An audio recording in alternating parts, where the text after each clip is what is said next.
Jimmy Garoppolo has agreed to stay with the 49ers after months of trade talks in a twist of events. As we wrap up this preseason, you're listening to the Fumblerooski podcast by Power 88 Dean Radio and Fans Only Sports Network. I'm Adam Wright along with CJ Medieros. So yes, we will touch on Jimmy Garoppolo's deal to restructure with the 49ers. We'll hit on the the annual NFL Top 100 being wrapped up, and we'll also hit on some fantasy football. But CJ, how are you doing on this fine morning? And yes, it is 8:00 in the morning where we are recording for you guys. Well, Adam, I'll admit it's a little earlier than we're used to, but you got to give the people what they want. Exactly. Time constraints as we wrap up this summer. We're both working, we're figuring things out, but we got to get your content out to you guys. But we're going to jump right into it. So Jimmy Garoppolo has agreed to restructure his deal to remain with the 49ers, at least for the first part of this season.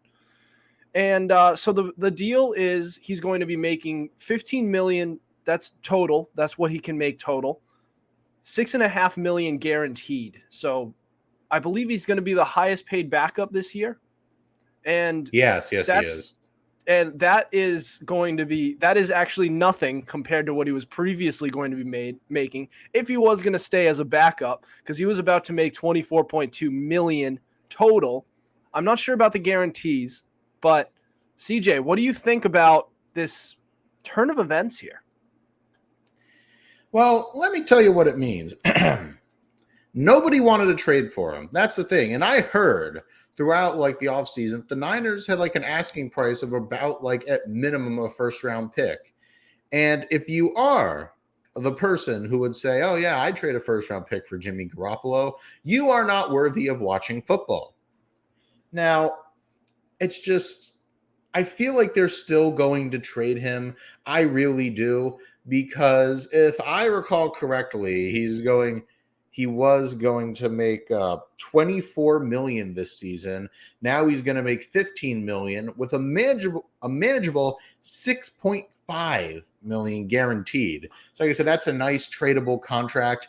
And I feel like they're banking on someone's starter going down, maybe a contender's starter going down, so then they can just pawn Jimmy G off on them for a decent price.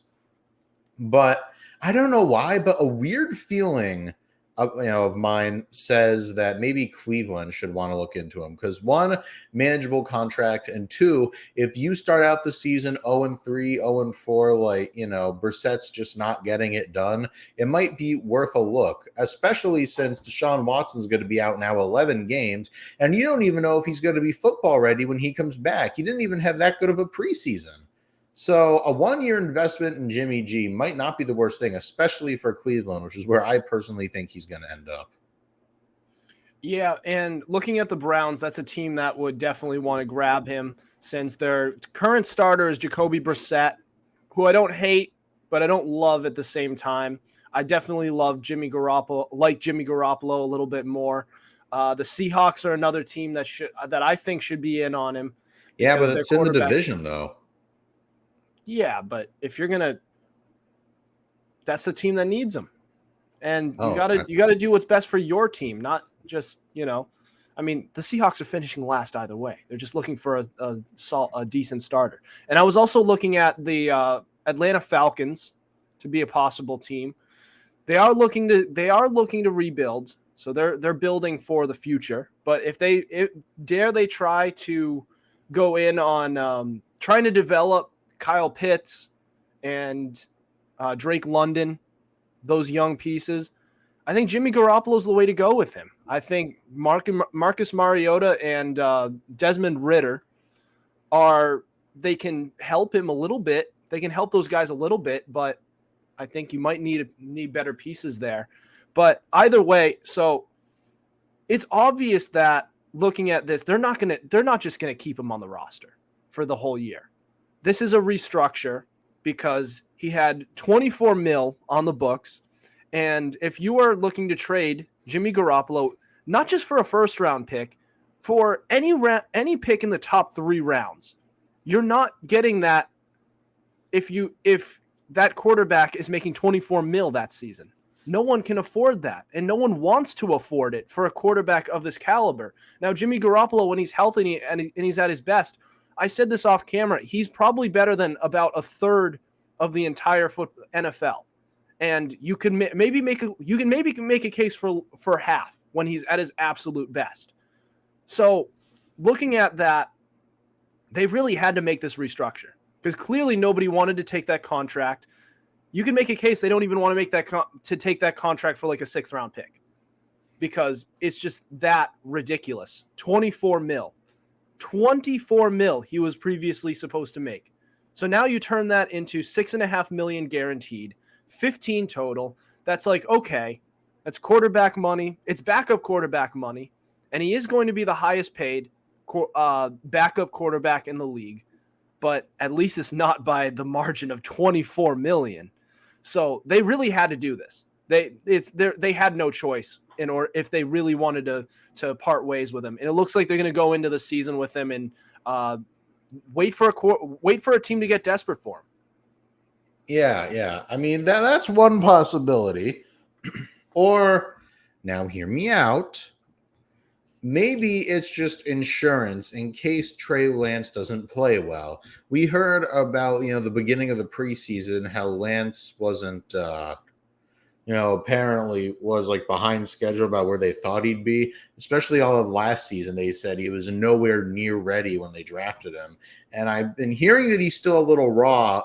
So maybe if he goes in, doesn't play well, maybe they start out the season like 2-5. Then I would totally think that Jimmy G would be great insurance. Or maybe Trey Lance gets hurt, as running quarterbacks often do. Then I would say Jimmy G is like just an extra year of insurance. Maybe just, as like a safety net, like in case Lance isn't doing too well. Yeah, I mean, it has looked like the 49ers have been adamant that this is Trey Lance's team. They've said it publicly. They've said it over and over again. This is Trey Lance's team. Even Garoppolo has come out and said, yeah, I'm not the starter anymore. It's Trey Lance. And he has looked a little bit raw, and I was on the show with Chris Hetu a few weeks ago. He is the podcast director for Fans Only Sports Network. And we were talking about Trey Lance. And here's the thing with him. So he's a project who's going into his second year into the league. So players like that going into their second year in the league, and going into their first year starting, Lamar Jackson. And technically Lamar Jackson started a bunch of games, but he was kind of a project. He was kind of just out there. Patrick Mahomes. He didn't start at all last season. I think he got one start his rookie year when they just basically they sat their starters. Both of those players in their sophomore seasons won league MVP. And also, reports coming out of training camp and preseason were saying the same thing. They were saying he doesn't look ready. Lamar Jackson's having trouble throwing the football. Patrick Mahomes looks a little inaccurate. And they figured things out. And again, won league MVP. And they both had very good rosters around him. What does Trey Lance have around him? A very good roster. Good offensive line. Good pieces to throw to. Good defenses to go along with it. I'm not too, I don't know. Like the more I go into, I look at this offseason, the more I like Trey Lance. The more I like him. And if we really want to reach to, there was Carson Wentz who went into his second year and he was the leading candidate for MVP for a while. Now, again, this is to a lesser extent because we know how Carson Wentz is nowadays ever since that 2017 campaign, which was his second year. But again, a player who was a project, went into his second year, and he lit it up. Here's Trey Lance, project, second year. Reports are very unsure about him. Could possibly light it up.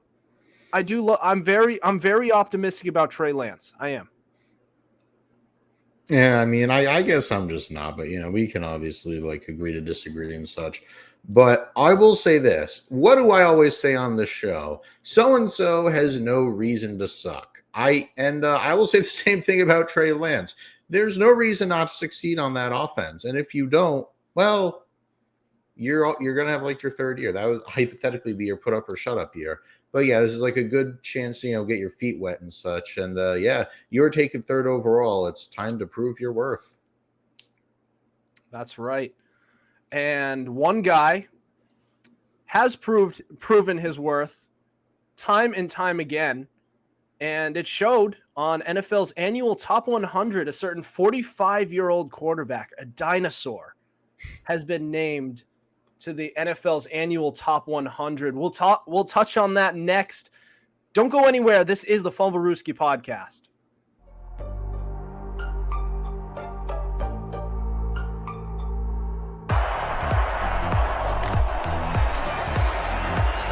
Here's Edelman broken up, and the pass is no sign yet.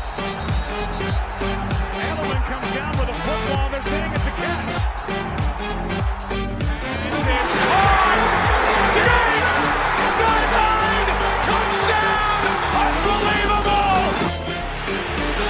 Way down the field to Watkins. Sammy Watkins for the touchdown.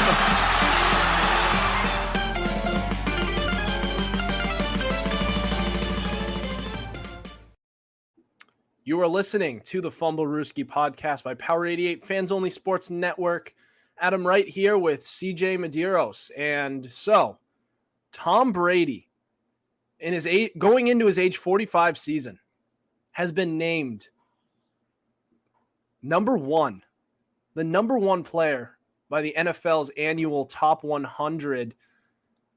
I mean, man, it's crazy that at age 45, he's being named the number one guy in all of the league. And this isn't by just some biased fan base. And usually the fan base has actually been the most critical on him, right? The NFL fans have been the ones who are saying he's a system quarterback. He has these great defenses. He's lucky he had Bill Belichick, product of the system, all that stuff. But the players, the league, the front offices, they've all been saying great things about him. And not only this, it just made me want to bring this up. So the Raiders have been recently rumored from UFC president Dana White. Now, take that with what you will. Rob Gronkowski validated it, but apparently the Raiders were this close to landing Tom Brady in free agency, and John Gruden vetoed it. And there was also the Dolphins, who have been disciplined for illegally talking to him while he was while he was under contract for not only the Patriots when he was 42, but also for the Buccaneers when he was 44. So no shortage of faith around the league in Tom Brady. But CJ, what do you think of Brady still being up there, highly ranked? What do you think? Yeah, he was arguably like the best player in the league that season. And I read a lot of comments on the top one. I was like, oh my God, this list is wrong. Oh, boo hoo. Aaron Rodgers was the MVP. Well, I have some news for you, cheeseheads. Aaron Rodgers should not have been MVP. Brady literally led the league in passing yards and passing touchdowns in the age of 44. And Rodgers' Packers literally disappeared in the playoffs, losing to a team that didn't even score an offensive touchdown. Now, and I'm not saying Rodgers isn't good, but Brady's just that much better. And furthermore, it's just Brady's just excellent. And for those of you keeping track at home, this is the fourth time since the top 100 was created in 2011 that Brady's been listed number one. And I believe the eighth time that he's been voted in the top three.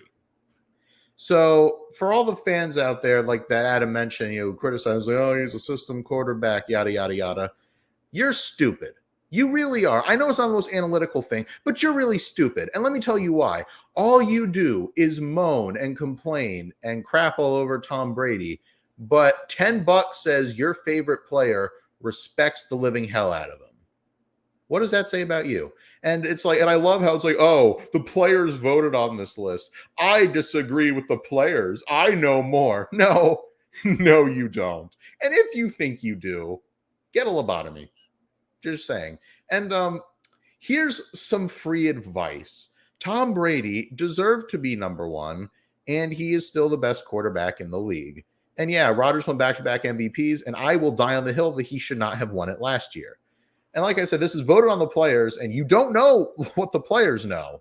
So yeah, Brady totally deserved it. And to do what he's doing at this age, when other greats like Ben Roethlisberger, Drew Brees, and Peyton Manning basically turned to dust at this point in their careers, is nothing short of insane.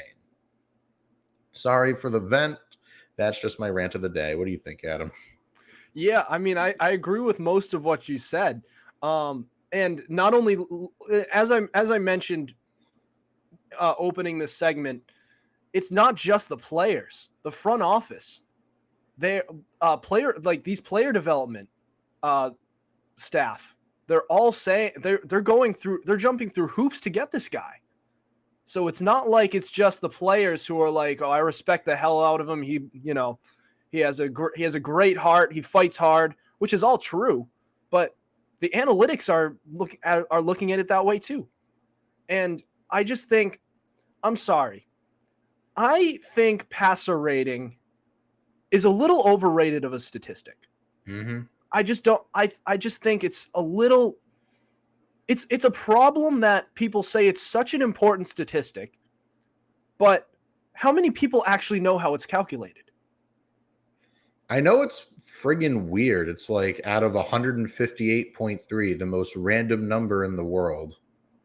It's like it's so complicated for how it's calculated. For a sport that's fairly simple, you throw the ball from point A to point B, and you hope your O-line protects you, and you try not to be too predictable. You hand the ball off every now and then, and now there's a lot of different formations you do, but I mean the concept is fairly simple, is it not? Mm-hmm. Get the ball from point A to point B, get the ball to the end zone, but there's all these analytics to it that has, I just think. People use passer rating. They say it's such an important statistic, but they don't know what it is. It's like, how can you know if you don't know how it's calculated? Like, what you should be looking at is, let's say, completion percentage. You should be looking at passing yards and your touchdown to interception ratio. That's what you should be looking at. And yeah, look at the roster around you. How's the offensive line? How are his targets? And that should be it, isn't it? And then I guess coaching is something you want to involve too. But I just think passer rating is something that's gained a little bit too much ground in recent years. It's become the end all be all. And I'm sorry, but look at the passer rating, the all-time rankings. Kirk Cousins is ranked 8th. Yeah, and that should tell you something, Kirk Cousins is ranked 8th. Mm-hmm. Kirk Cousins should not be top 8 in any quarterback statistic. Sorry. And I'm pretty sure Russell Wilson is ranked 5th. And I love Russell Wilson. I do. He's a very good quarterback. But he's not 5th in the entire league. Also, Brett Favre is like 20th. Mm-hmm. And I'm pretty sure Joe Montana is like barely... I think he's top 15. Is Joe Montana not top 15 in being I don't think so. Yeah, he's top 3. He's a top 3 quarterback of all time. And it's like, passer rating says he's top 15. It's analytics. They're ruining sports, man. Let me look at keep talking. I'm going to look at this. Yeah, okay. So, look, I mean, passer rating in football. Now, look, as you know on the show, I'm not much of a baseball guy, but that's kind of like your spin count in baseball. It's stupid, it's needless, and it's overrated. And it's also kind of like efficiency in basketball. What? Oh, yeah. Your efficiency numbers are so bad. Yeah. Well, I'm sorry. It's overrated. It really is. Am I incorrect? Because when you just by the numbers, you can build a team up just solely by analytics, and across all sports, it has never worked. A team built solely by analytics has never won a big game. All right, so you ready for this? Probably not, but go ahead. Guess where Dan Marino is ranked in passer rating all time? I don't know, like 11th? 41st. What? Yeah, Dan Marino's a top 10 quarterback of all time. Exactly. Yeah. See this? So I thought Brett Favre was 20th. He's actually 42. No way. Wait, Yep. Who's number one all time? Who's number one? Yeah. It's Patrick Mahomes. Aaron Rodgers is number 2. Well, and Patrick Mahomes has good, but they've only been around for, especially Mahomes. He's only been around for so long. And this is according to Pro Football Reference. So I wish they could go by how long teams have been in the league, but I also forgot. And so Russell Wilson's now number 4. Deshaun Watson's 3. Oh boy. Dak Prescott is number 6. And actually, Kirk Cousins is a step higher. He's actually number 7. Tom Brady's 8. God. And Tony Romo's number 9.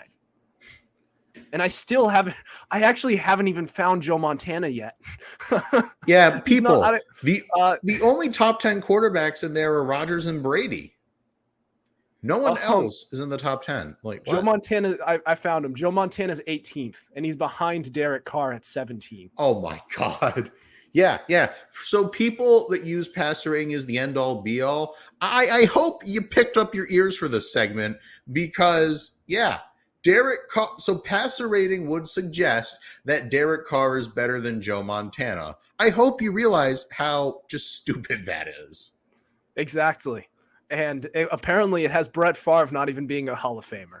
So, and Dan Marino, I guess, is in the same boat. 41st in passer rating, but apparently, I mean, good Lord, all these guys. Shaking my head. I just wanted to touch on that because passer rating is a big argument used by Aaron Rodgers guys, and I feel like I single out Rodgers a lot, and I think a lot of it is because of the fans. A lot of his fans are like passer rating. Completion percentage. I actually haven't. I'd want to look at the stats, but we'll do that another time. That's what I say about Rodgers. Exactly, but I mean, I just wanted to take a look at the passer rating stats because it is actually really skewed. Mm-hmm. It's really stupid. All right, but we're gonna move on to our fan box where we're gonna talk some fantasy football. We get into some draft strategies that you guys wanted. That you guys do. We wanted to get a little bit of that, see what you guys do, because we are in the heart of fantasy draft season. So I want to see what you guys are up to. Maybe take some notes a little bit. But all right, we'll get to that next. Don't go anywhere. You're listening to the Fumblerooski podcast.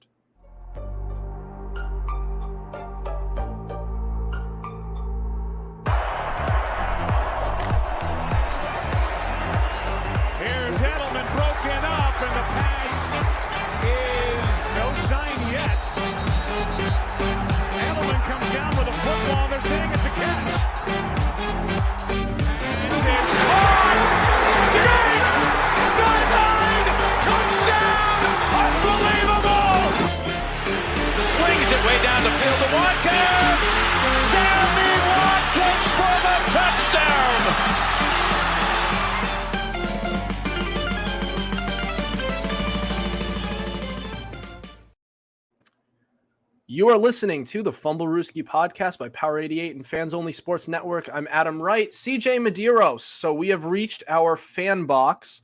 So we post a question filter on our Instagram every Monday, and you can respond with hot takes, questions, and more, and we will discuss it and give you a shout out on our podcast.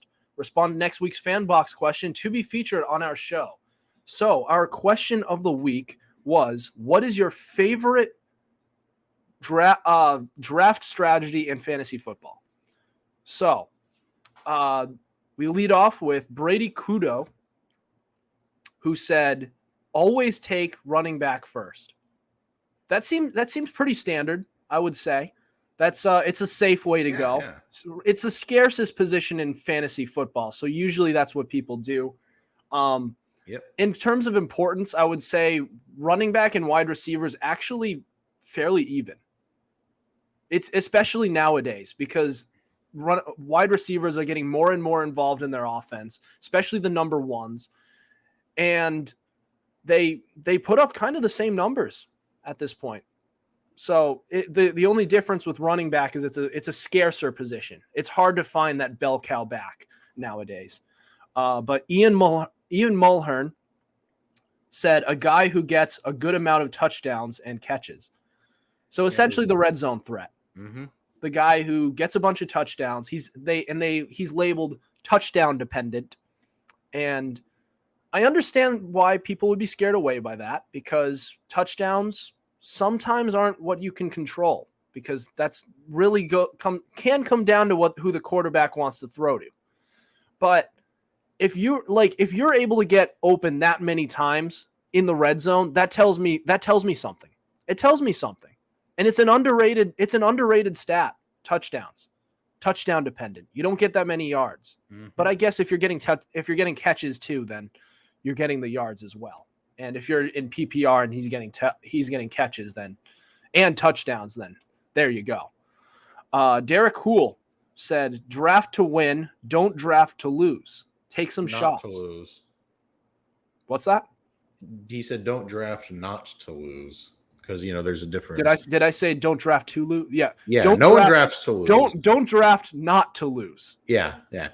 I mean, he has a good point, especially like if you're playing that safe, conservative style of fantasy football, playing not to lose just because you don't want to come in last. That's not fun. Yeah, and the way I look at this statement is kind of a lot of people they go so hard on drafting based on their positional need. And they say, oh, I need a running back. I need a wide receiver. When a player who isn't a positional need, but is going to be a fantasy superstar is available to you. Take that player. And if that superstar quarterback is around and the wide receiver and running back is, which is, I doubt is going to happen because, I feel like in the first 8 rounds, you're going to find a wide receiver who's worth it. But yeah, I would say I agree with this. I mean, sometimes you just have to scrap the positional need and say, I'm looking for good fantasy players, taking the best player available. So I do like it. I like it. Jack Briel said, my strategy is in the early rounds, rotate between wide receiver and running back. So as I mentioned, running back and wide receiver, the most undisputedly the most important positions in fantasy football. And especially early on, you want to go running back, because after the first few rounds of these drafts, it gets really you're basically drafting on upside, not based on if this guy can play or not. Mm-hmm. And there's some good players who I can recommend you guys take, who are running backs later in rounds. I know Breece Hall is going really late, and I think that kid's going to be pretty good. Dameon Pierce on the Texans too. Yep. And I'm trying to think of other players. Tony Pollard is a guy who's going really late, who I think is going to be a lot better than people think. And I think he's going to take on a bigger role this year than he did last year. And it could turn into a 1-2 punch. He could take over that backfield. But I don't want to get too off. Eli Turner said, if it's an early pick, running back, late pick, wide receiver. Yeah. I mean, that's pretty standard. It means like late in like your first round. Like if you're picking last, your Devontae Adamses, your Cooper Kupps, that's standard, especially like later there. But if you're taking like a wide receiver like Cooper Kupp second, I'm going to have to give you the funny eyebrow, just got to raise my eyebrow at you. Like, why'd you do that? You shouldn't do that. Yeah. And I like Cooper Kupp, just to mention, just because you brought him up. I like Cooper Kupp, and he had an incredible year. There's no two ways about it, but this is his first year where he was truly elite. He's always been like borderline top 10, more like top 15. This was really the year where he just exploded. He just came out. And I don't know. I think I believe a little more in Justin Jefferson and Jamar Chase going into this year. Not that they had better years last year. I just think they're more reliable to be able to repeat what they've done, because they've just been doing it constantly. I know Jamar Chase technically he's going into his second year, but he's been incredible for even in college and everything. But and then like if you go wide receiver, but here's the thing. If you go wide receiver with your first pick, you have to take a running back the next pick. Yeah, that's the law. That's fantasy law. Especially if it's late at that point. Mm-hmm. So like let's say you have the last pick. If it's a snake draft, let's say you have the last pick in let's say you have the last pick in the first round. You take Jamar Chase, you take Justin Jefferson, you take Devontae Adams. Then you turn around quickly and you take, let's say, if he's available. I don't think Najee will be available. Who's available? He might be. There's Nick Chubb. Well, let's go Nick Chubb. Then that's a very solid 1-2 punch. And then I would say you go running back the next round as well with your next pick, because that goes quick. All right. So Cash Withers said, got to go with kicker. Well, safe it is pick. Football, isn't it? Yep. Fantasy football. Listen.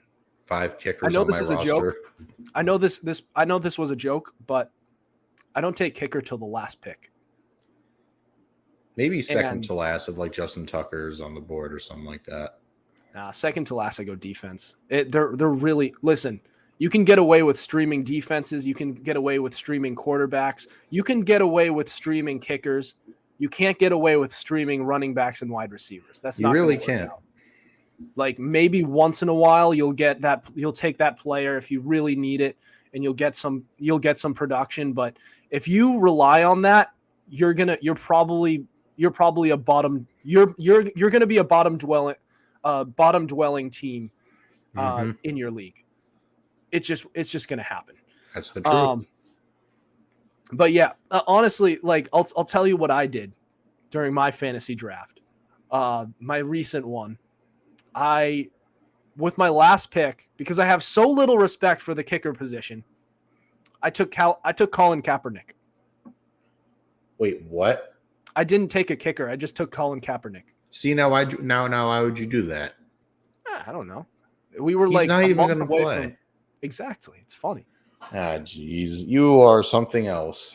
Yeah, but I released him and then I took a kicker later off the waiver wire. Now, because you didn't need to. Jeez, man. And I'm pretty sure I got Ryan Suckup out of it. So you hurt me on a spiritual level. It's not that bad.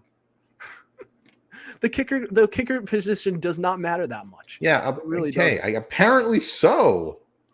Cola DJ said Trace McSorley, first pick always.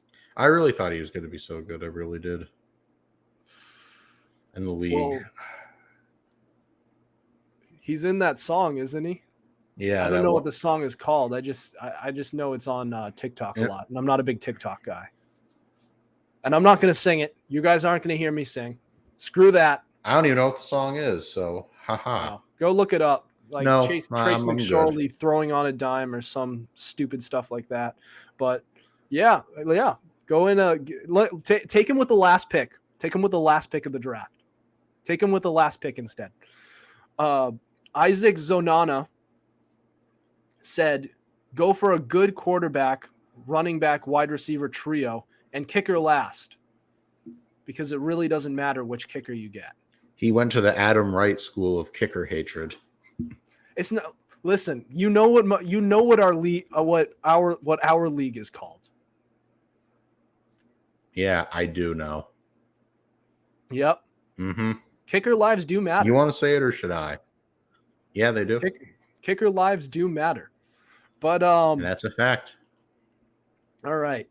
But yeah, the quarterback, running back, wide receiver trio. Is it like so?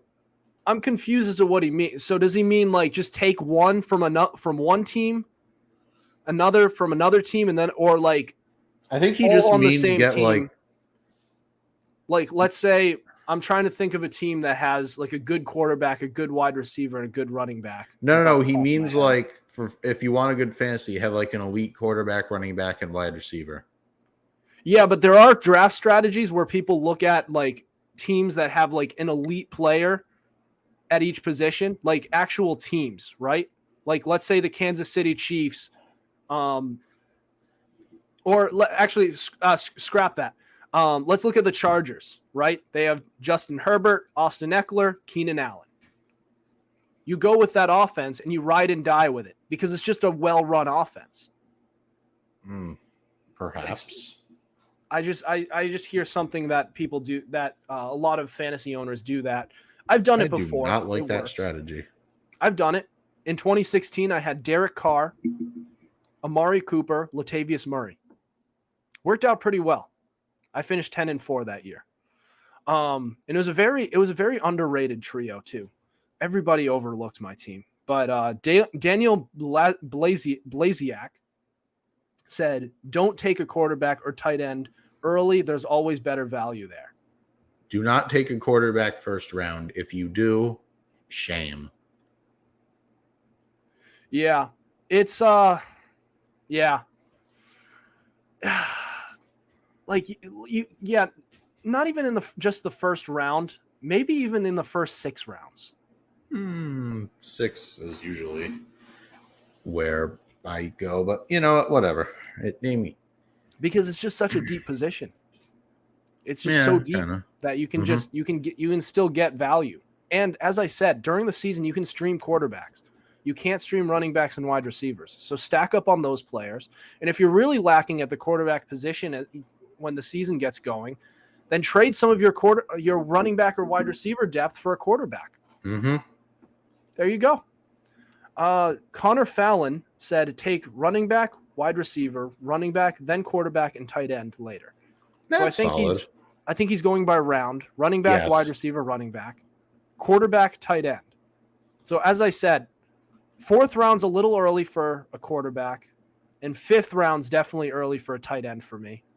And I know Travis Kelce exists, but I'm still not a big fan of the tight end position. It's just you can wait a little bit late and get a tight end who can put up double-digit points, and then just go and in the meantime just go and get all these running backs and wide receivers.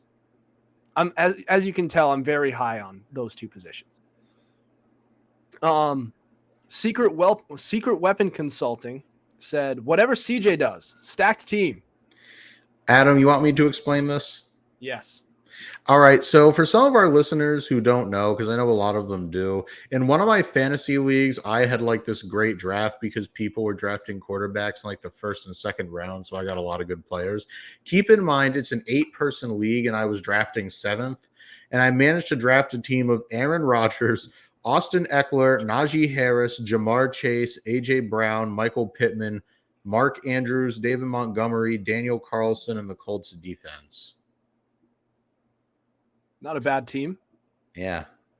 Were you running that account when you? Because I know you answer with your personal, but was this? No, that's not me. That's not me. Okay. Is it your dad? Perhaps. Okay. Here's one that had CJ and I giggling a little bit. Zachary Stilson said, pick Patrick Mahomes first and trade him to thanks for the correction, CJ. Pick Patrick Mahomes first and trade him to a Chiefs fan for an ungodly return. Yeah. Yes. They love their Mahomes. See, Chiefs fans, and rightfully so, they are over the moon for Patrick Mahomes. They love that guy. He's their Messiah. And so looking at him, when they draft in fantasy, they're going to have a big time bias towards him. So if you're not a Chiefs fan, pick Patrick Mahomes and then say, I want this guy, and this guy.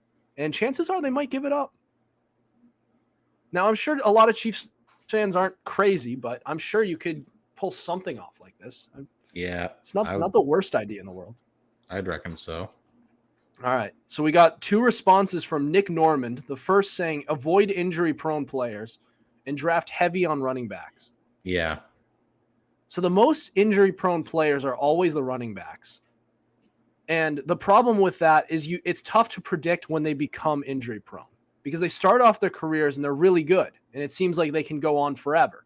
You know, we have the David Johnsons of the world from the 2016 season, right? That was his 16-17, yeah. 16-17 season. There's Christian McCaffrey, there's Todd Gurley. All players who started their careers in, they were healthy, it was smooth sailing. Then they just started getting hurt, and they were never the same again. And everybody, they're still getting drafted, but I mean, they're only getting drafted because of their names. Pretty much, yeah. So it's really tough to predict. And I love Jonathan Taylor. I love Dalvin Cook. I've drafted him plenty of years, but I think he's going to be entering one of those years where he's going to be in and out. And he's already been getting hurt a lot, but this is going to be a year where I think it's going to be a disaster for him. Same with Derrick Henry too. Yeah. And here we have Nick Normand again. He said, also wait to get a defense on the waiver wire. Yeah, that makes sense. So I was willing to wait to take a kicker off the waiver wire. But that's a kicker. A defense. I mean, defense is a little bit more important than kicker, is it not? Yeah, slightly. Especially if it's a good one going against a bad team, it can get you 20 points. Either way, both positions aren't the most important, and you could probably get away with it. Again, you can get away with streaming defenses. Grayson Mortimer said, avoid Christian McCaffrey, Saquon, and Julio. Draft a running back or stellar wide receiver first. Yeah, I agree, especially with Christian McCaffrey. When I was picking in my most recent fantasy draft, he was on the board, and I took Austin Eckler instead because you can almost bank on McCaffrey playing only 6 games. Yeah, and those will be the best 6 games you will ever see any running back play. Pretty much, yeah. But the problem is it's only 6 games, and it's not worth a first round pick. If he falls somehow, maybe draft him. I guess. I mean, the upside's still there. Saquon is finally falling in drafts. He's been going in the first round or at least close to it pretty much every year, and it's maybe one of the biggest scams in fantasy football. He had a great first year. He was all right his second year, but man, he hasn't done anything since. Also, Julio Jones isn't getting drafted. I've done a couple mock drafts. I've done a couple actual drafts so far. He's just not getting drafted. So I don't think you need to worry about that. Noah Habetler. I think it's Let me know about that. Habetler. He's going by round, running back, tight end, wide receiver. Unless you really love Travis Kelce, I would not go tight end in the 3rd round. I took mine in the 4th, I want to say. I think that's what he's looking at. Is I assume he's so running back I like, but tight end in the 3rd, wide receiver in the 4th. I mean, there's some good wide receivers in the 4th round, and there's some good receivers that go as far back as rounds 10. It's a deep position this year, but that still doesn't underscore it. That still underscores it doesn't undersell its importance, I would say. And tight end is just a position. It doesn't have that much depth, but I would still wait to get one. But that's all the responses we got. Pretty good turnout, 15 responses. Yeah. But CJ, any other thoughts before we end the show tonight? Do not draft a quarterback in the 1st round, or I will materialize in your house. Just kidding. I'm not going to do that. My name's CJ Medieros, and I approve this message. Oh yeah. There's your fantasy PSA from CJ Medeiros. Yes, sir. All right. Well, that'll do it for us tonight. Thank you for listening to us. Be sure to tune into us live Tuesdays and Thursdays at 7:30 on Twitter and Facebook through Fans Only Sports Network. Also, be sure to subscribe to our YouTube channel. We also have all our episodes available on Spotify, Spreaker, Apple Podcasts, iHeartRadio, Google Podcasts, and so much more. Also, be sure to follow our Instagram at Fumblerooski _podcast to keep up with our podcast and the latest coverage on the NFL. Otherwise, we'll see you next week. Over and out.